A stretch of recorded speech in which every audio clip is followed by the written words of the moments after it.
नमस्कार, मैं हूँ लाल सिंह वानी और आप सुन रहे हैं मेरी पुस्तक। तो वर्तमान में उत्तर प्रदेश, राजस्थान सहित 12 राज्यों में एसआईआर चल रहा है। एसआईआर का मतलब होता है जो वोटर लिस्ट है उसमें से जो नकली वोटर है उसको बाहर करना, उसका नाम काटना और जो असली वोटर है उसको वोटर लिस्ट में रखना। लेकिन इस वोटर लिस्ट का पुनरीक्षण यानी एसआईआर करने का अधिकारियों पर और बीएलओज पर भारी दबाव है। राजस्थान से पता चला है कि एक बीएलओ ने काम के दबाव में आत्महत्या कर दी।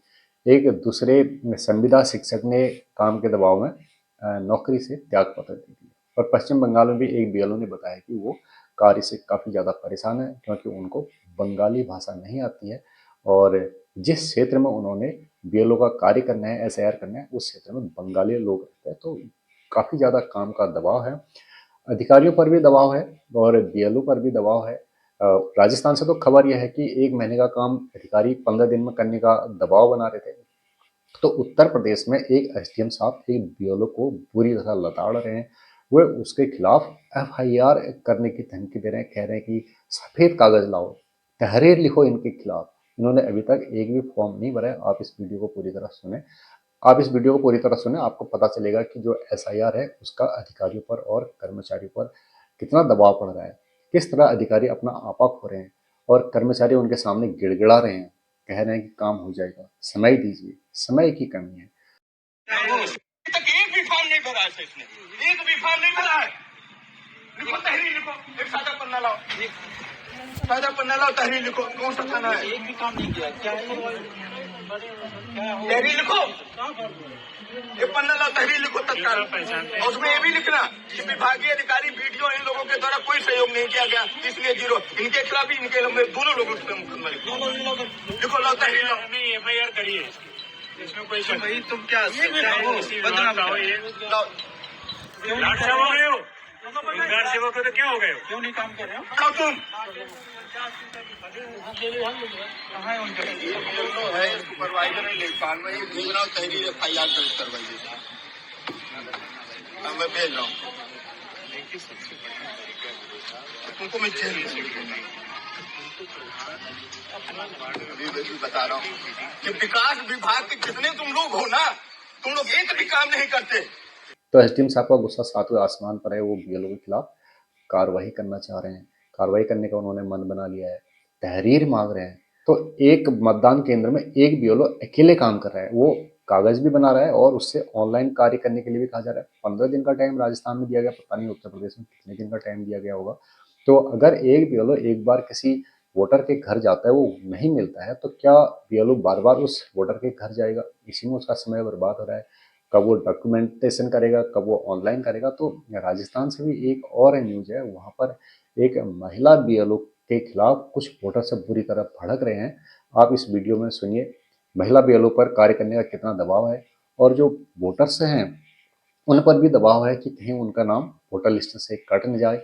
दोनों को सामंजस्य बना करके आगे चलना होगा, लेकिन बीएलओ के ऊपर काफ़ी ज़्यादा दबाव है। राजस्थान में एक बीएलओ ने काम के दबाव में सुसाइड कर लिया। उन्होंने आरोप लगाया था कि उनके जो सुपरवाइजर हैं वो उन पर काम का भारी दबाव डाल रहे हैं, निलंबन कराने की धमकी दे रहे हैं, सपोर्ट नहीं कर रहे हैं। और बीएलओ अकेले कार्य कर रहा है, उसके साथ कोई असिस्टेंट नहीं है। एक बूथ पर 2 लोग होने चाहिए ताकि टीम के रूप में काम किया जा सके। अगर किसी मतदाता के घर जाना है तो एक बीएलओ मतदाता के घर जाए, फॉर्म दे के आए, दूसरा बीएलओ पेपर वर्क करे और एक तीसरे कर्मचारी को भी रखा जा सकता है जो ऑनलाइन कार्य करे। संख्या नहीं कम नहीं है कर्मचारियों की, लेकिन जो काम कराने वाले लोग हैं उनको काम कराने का तरीका पता नहीं है, क्योंकि उन्हें तो काम करना नहीं है। उन्होंने ऊपर से फ़ोन पर बीएलओ को लताड़ लगानी है, कार्रवाई की धमकी देनी है, निलंबन की धमकी देनी है और बीएलओ जो है तनाव में आ रहे हैं, उनकी रात की नींद खराब हो रही है। कई बीएलओ रात भर काम कर रहे हैं, उसके बाद भी काम पूरा नहीं हो रहा है, उसके बाद भी उनको सुपरवाइजर और दूसरे लोगों की लताड़ पड़ रही है, निलंबन की धमकी दी जा रही है। और उत्तर प्रदेश में तो एसडीएम साहब बीएलओ पर बुरी तरह भड़क गए। उन्होंने कहा कि इसके खिलाफ तहरीर लिखो, तहरीर लिखो। और जो बीएलओ है वो हाथ जोड़े गिड़गिड़ा रहे हैं, उनका कोई पक्ष यहाँ पर सुना नहीं गया है। बीएलओ कुछ बोलते हुए सुनाई नहीं दे रहे हैं। उनकी स्थिति क्या है, क्यों उन्होंने एक भी फॉर्म नहीं भरा, ये एसडीएम साहब जानने की कोशिश नहीं कर रहे हैं। भाई वो ऑफिसर है और बीएलओ सबॉर्डिनेट है, तो जो सबॉर्डिनेट होते हैं वो सामान्यतया हिम्मत नहीं जुटा पाते हैं अपने ऑफिसर्स के आगे क्या बोलना है, क्योंकि उनकी बात सुनी नहीं जाएगी। तो आप ये वीडियो देखिए जिसमें राजस्थान में एक महिला बीएलओ पर मतदाता भड़क रहे हैं। सही तरीके थोड़ी है आपको, ये तरीका ठीक नहीं है मैम। वोट नहीं होगा, वोट काटोगे। आप काम किसके लिए कर रहे हो? गवर्नमेंट के लिए कर रहे हो या किसी और संस्था के लिए कर रहे हो मैडम? आप काम किसके लिए कर रहे हो? गवर्नमेंट के लिए। गवर्नमेंट एम्प्लॉय हो तो फिर ये किसका काम था कि ये फॉर्म डिस्ट्रीब्यूट करने हैं फील्ड में? बिल्कुल आपका। मैडम मैंने पूछ रहा सवाल को बताइए, आपका काम था, कौन करेगा? आप करोगे। आप घर क्यों नहीं कराए? पहली बात तो ये घर आए तो फॉर्म नहीं दे, घर आके इन्होंने फॉर्म नहीं दिया। यहाँ इनसे लेने आ रहे हैं तो इन्होंने कह रहे मैंने नाम काट दिया। भाई आपने किस बेस पे नाम काटा है? वो किराएदार है? ये पूरा टारगेट बना रखा है इन्होंने नाम काट। कितने नाम काटने का टारगेट है आपके पास? ये सही तरीके आपके और भी बीएलओ काम करते हैं। मैडम वोटर आईडी कार्ड है, यहाँ का नाम में 100 साल से रह रहे हैं, जब से उनका नाम काट रहे हो। किस ब्याह पे नाम काट रहे हो? ये तरीके सही है क्या? ये पूरे बर्बादी के हिंदुस्तान को बर्बादी में लाके पूरा तरह आपने ये नाम काटा कैसे?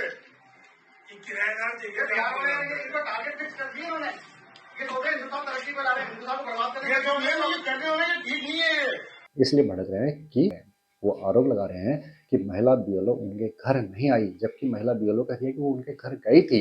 कितनी बार जाएंगे? अगर कोई मतदाता घर में नहीं मिलता है तो इस स्थिति में मतदाता तो आरोप लगाएगा बीएलओ पर कि तुम हमारे घर नहीं आई थी। तो बार बार मतदाताओं के घर जाना होगा बीएलओ को। तो एक ही मतदाता थोड़ी है, हो सकता है कहीं 800 मतदाता हों, कहीं 1000 मतदाता हों।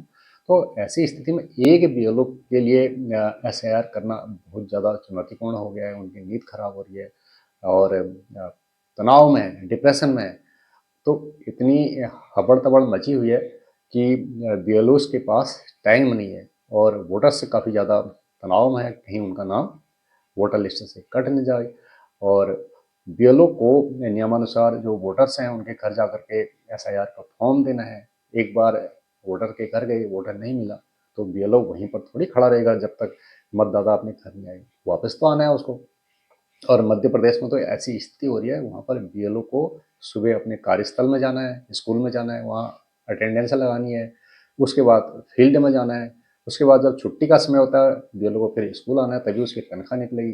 बहुत ज़्यादा तनावपूर्ण काम है, स्ट्रेस है और टीम वर्क के रूप में काम नहीं हो रहा है। बट ऊपर के जो ऑफिसर्स हैं, बीएलओ के ऊपर सुपरवाइजर से लेकर के जितने भी जिला स्तर के अधिकारी हैं, सबका दबाव बीएलओ पर है। कार्रवाई की जाएगी, छोड़ा नहीं जाएगा, बख्शा नहीं जाएगा।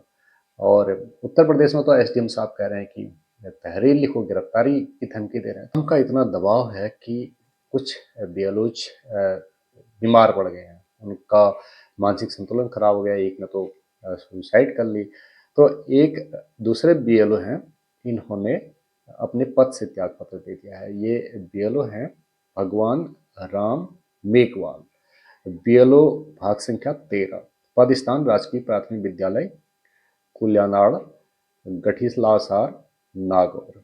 बूथ का नाम राजकीय उच्चतर माध्यमिक विद्यालय गंगिलासर। इन्होंने अपना मोबाइल नंबर भी इस एप्लीकेशन में लिखा है। इन्होंने लिखा है सेवा में श्रीमान, निर्वाचन रजिस्ट्रीकरण अधिकारी नागौर, विषय संविदा नौकरी व बीएलओ कार्य से त्यागपत्र देने हेतु महोदय जी सादर निवेदन है कि मैं आज मेरे पद संविदा शिक्षक, कनिष्ठ शिक्षक व बीएलओ भाग संख्या 13 से त्याग पत्र दे रहा हूँ। बड़ा दबाव है। एसआईआर कार्य संपादित करने के लिए कुछ कार्मिकों की ड्यूटी शाम 4 बजे से रात्रि 10 बजे के बीच तत्काल प्रभाव से लगाई गई है। तो वर्तमान में देश के 12 राज्यों और केंद्र शासित क्षेत्रों में एसआईआर चल रहा है और केरल, राजस्थान, मध्य प्रदेश में एक एक बूथ लेवल ऑफिसर आत्महत्या कर चुके हैं। केरल, राजस्थान, मध्य प्रदेश में यानी 3 बूथ लेवल ऑफिसर अब तक आत्महत्या कर चुके हैं।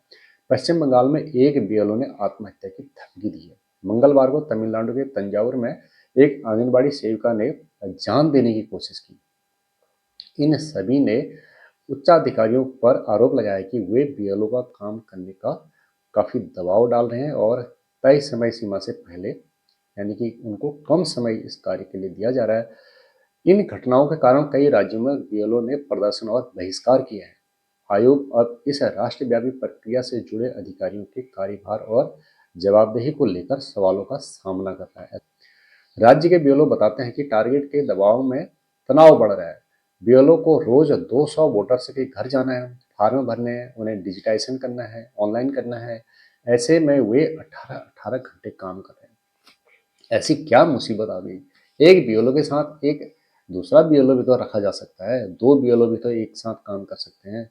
एक वोटर के घर जाएगा, एक ऑनलाइन करेगा, 3 भी रखे जा सकते हैं। भाई बीएलओ की जान नहीं जानी चाहिए, उसको तनाव नहीं आना चाहिए, 8 घंटे से ज़्यादा काम करने के लिए बाद में नहीं किया जाना चाहिए, बीच में उन्हें रेस्ट भी दिया जाना चाहिए। तो तनाव भी बढ़ रहा है। सुबह 8 से रात 10 बजे तक हर 2 घंटे में ईआरओ को रिपोर्ट भेजनी होती है। परिवार, बच्चों के कारण महिला बीएलओ को ज़्यादा परेशानी का सामना करना पड़ता है। तो एसआईआर के कार्य से बीएलओ काफ़ी ज़्यादा दबाव में है, तनाव में है और उन्हें कई घंटे काम करना पड़ रहा है। इससे उनके स्वास्थ्य पर असर पड़ रहा है, परिवार, नातेदारी, रिश्तेदारी सब छूट रही है। तो क्या बीएलओ इस अवधि में अपने सीएल भी ले पा रहे होंगे कि नहीं ले पा रहे होंगे? उन पर काम का दबाव होगा, छुट्टी के दिन भी काम करना है। तो शासन ने एक से अधिक बीएलओज एक बूथ पर रखने चाहिए, टीम वर्क के रूप में काम करना चाहिए, न कि ऊपर से बीएलओ को सभी धमकाएं कि काम समय से क्यों नहीं हो रहा है। नमस्कार।